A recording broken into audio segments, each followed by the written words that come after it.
ইতিমধ্যে আমি অৱগত হৈছোঁ যে নামতলা লাদাইগড় নিবাসী শ্ৰী কুমাৰ লিম্বুৰ বলেৰো পিকআপ যোৱা 31 আগষ্টৰ দিনা ঘৰৰ পৰা নগালেণ্ডৰ মন জিলাৰ অন্তৰ্গত তিতি থানা পুংমা কলনী কেঁচা চাহপাত সংগ্ৰহ কৰি ঘৰলৈ বা কাৰখানালৈ বুলি যাওঁতে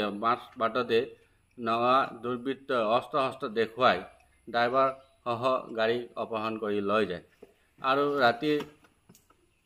ড্ৰাইভাৰক মাৰপিট কৰে আৰু আন্ধাৰ সুযোগ পাই ড্ৰাইভাৰজন কোনোমতে নিজৰ প্ৰাণ ৰক্ষা কৰি পলাই আহিবলৈ সক্ষম হয়। এতিয়া ড্ৰাইভাৰজন পলাই আহিবলৈ সক্ষম হৈছে যদিও বৰ্তমানলৈকে গাড়ীয়ে কোনো সংসূত্ৰ পোৱা নাই। গতিকে আমি সদৌ অসম গোৰ্খা ছাত্ৰ সন্থা চৰাইদেউ জিলা সমিতি চৰাইদেউ জিলা প্ৰশাসনক এটাই দাবী জনাইছোঁ যে অতি শীঘ্ৰে ইয়াৰ তদন্ত কৰি দোষীক তথা দুৰ্বৃত্তক কঠোৰতকৈ কঠোৰ শাস্তি বিহিব লাগিব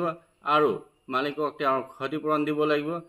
অন্যথা সদৌ অসম গোৰ্খা ছাত্ৰ সন্থাই অহা 24 ঘণ্টাৰ পিছত নাগালেণ্ডৰ বিৰুদ্ধে আমি পথ অৱৰোধ তথা বিভিন্ন ধৰণৰ গণতান্ত্ৰিক আন্দোলন কৰিবলৈ আমি বাধ্য হ'ম আৰু তাত হোৱা সকলো ক্ষয় ক্ষতি নাগালেণ্ড চৰকাৰ তথা নাগালেণ্ড প্ৰশাসন হ'ব, তাৰ বাবে আমি জগৰীয়া নহ'ম।